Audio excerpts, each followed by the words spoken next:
you want to do a mouthful of dental implants. How many of them can be done?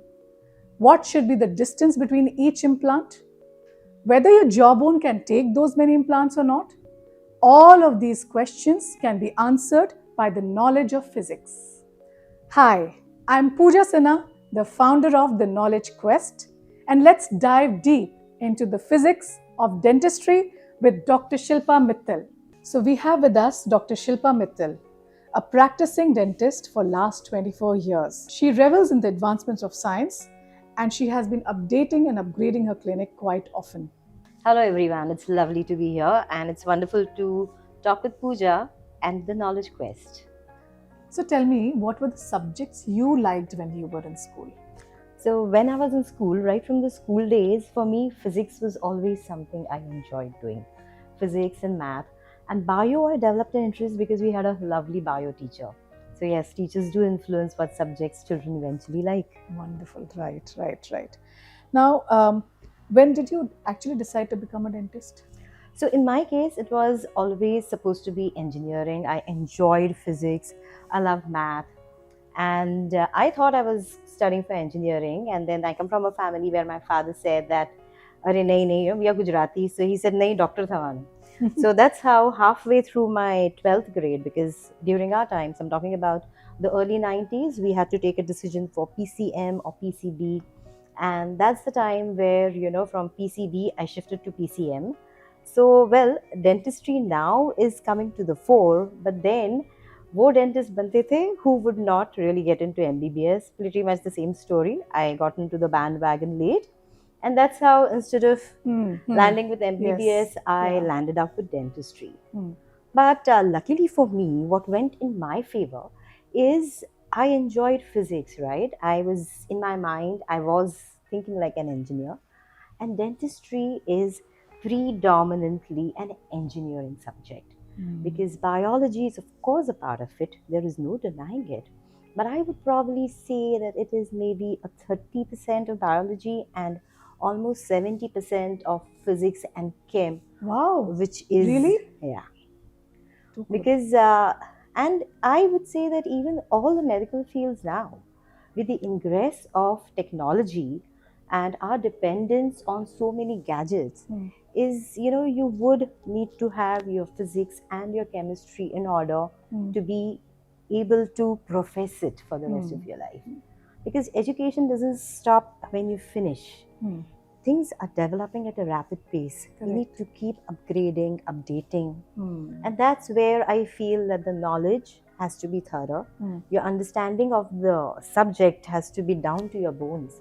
But you to keep absorbing it even as you go ahead in life and you keep getting all your different subjects. Wow, that's really interesting. It's just 30% bio and 70% other physics and chemistry. Wow, that's interesting. This is something that students should be, those who want to take up dentistry as a profession should keep that in mind, right? Absolutely. So after you've decided that you want to become a dentist and stuff, and you started, or rather, journey, I landed up in dentistry. So after that, how long did it take for you to complete it? Like, become established dentist? Okay. So the course, as you all know, is 4 years of pure classroom and we have a lot of workshops, or we need to do, like morning halves are generally where we are in the classroom. And most of the times afternoon halves will be in different labs where you're actually working with models and plasters. It's like an arts and crafts thing. So that is the 4 years that you do. There is a lot of clinicals to it. After the second year, from the beginning of the third year, is where we start going to the clinics in the college. That is our first patient interaction. And of course, then there are teachers who supervise us, and you start working on patients then. After we finish the final year, by the way, final year of dentistry, there is a lot of clinicals that go in, and that, I would say, is one of the major things that you should know, that it's not just written, but there is a lot of work dependent on a patient. Okay, so that is the final year. Okay. And then you have a 1-year compulsory internship. Okay. So that internship, there are almost 7 and now 8 subjects that are there. You need to spend a titrated amount of time in every department where you where there is finishing of the processes you've learned, and that's how the course gets over. Okay. Now, after the course, coming to the establishing part, so for that, it's always recommended that you work around in the industries, work at certain clinics, see how the work culture is, get exposed to different gadgets, and see what's going to fit you and yourself and your pockets. Because when you start as a dentist, there is a capital investment involved, right? There is a place. There are all these gadgets which, trust me, don't come very cheap. So you have to keep in mind all that. And then, but once you start with dentistry, I would say 3 to 5 years is where you can start becoming what I would an established type of a dentist. Okay, so approximately 5 years is what you're saying. All right, wonderful. So, any interesting story from your classroom days? Classroom, yeah, sure. So, in dentistry, what happens is, like I said, I am a very teacher-centric person. So I remember certain teachers, there was one very senior guy, a gentleman, and he said that to be a good dentist or to be a good doctor, you have to think like an engineer. Wow. Because we are making bridges, we are using so many materials. Like in dentistry particularly, you have, removing a tooth is something very simple. But we have to give fillings. The moment we say we need to put in the fillings, it is a chemical.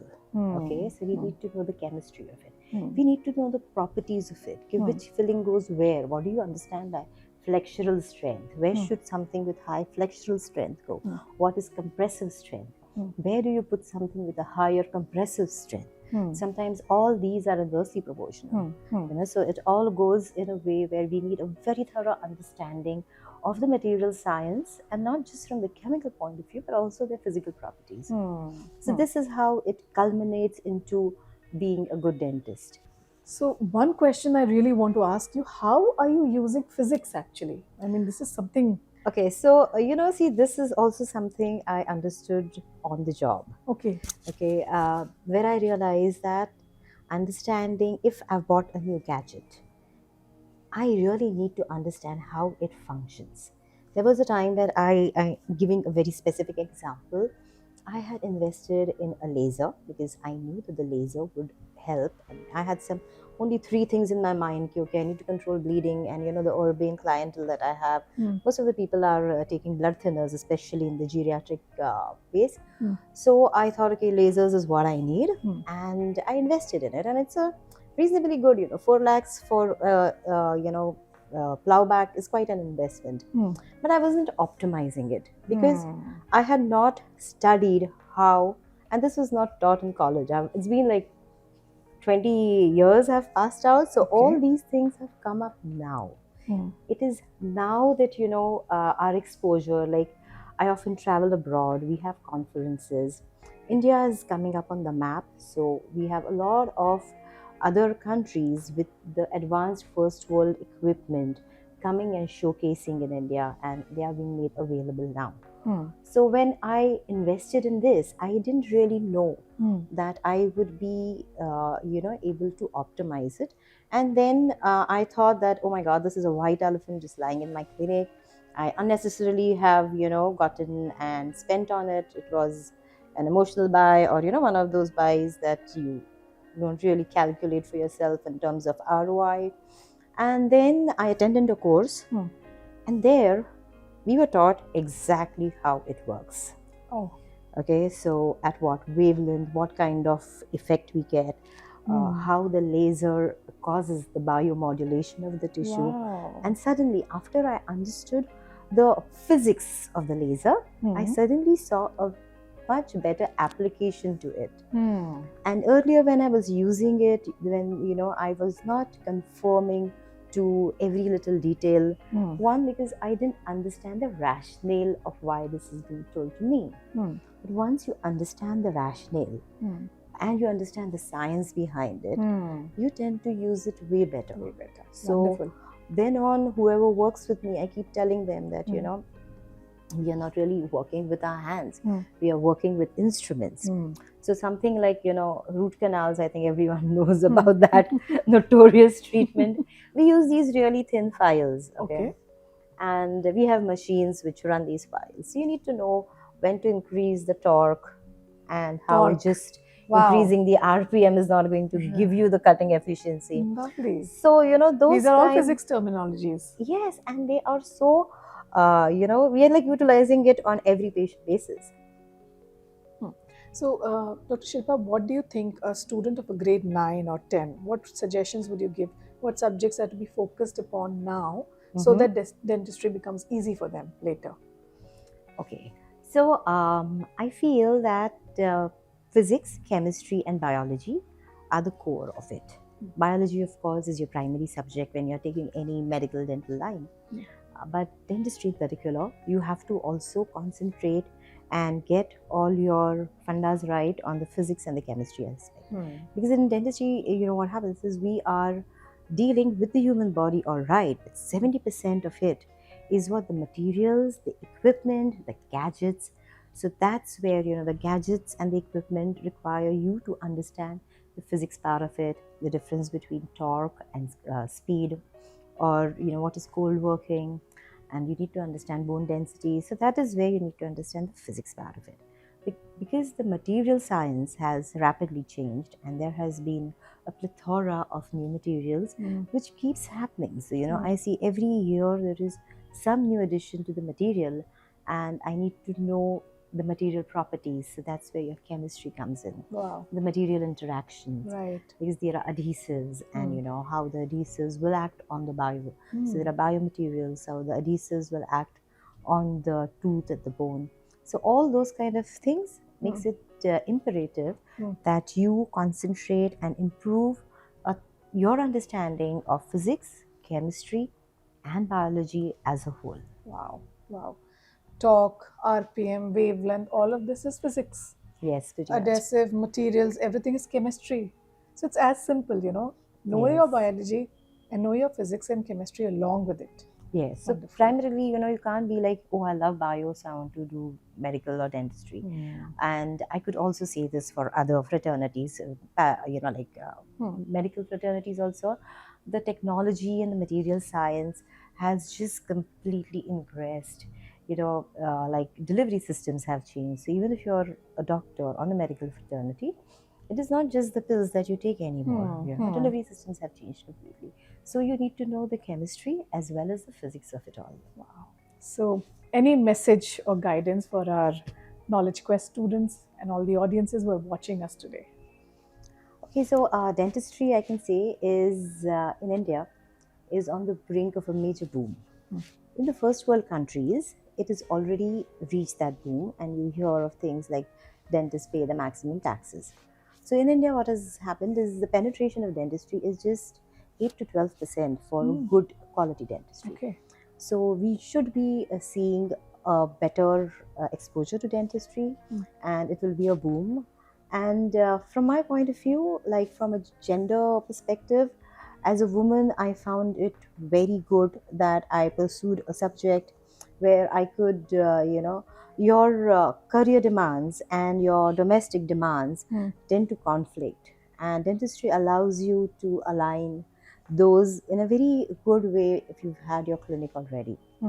And as you know that, if you follow the tweets, like Elon Musk had tweeted that clinical dentistry is a very underrated practice. And that is also because it's a little AI proof. There is just so much of work that you're doing, which you have to think on the toes, constantly customize, that it is going to have its challenges on that front too. So overall, dentistry, that being the reason, dentistry, I do see a good growth curve here also.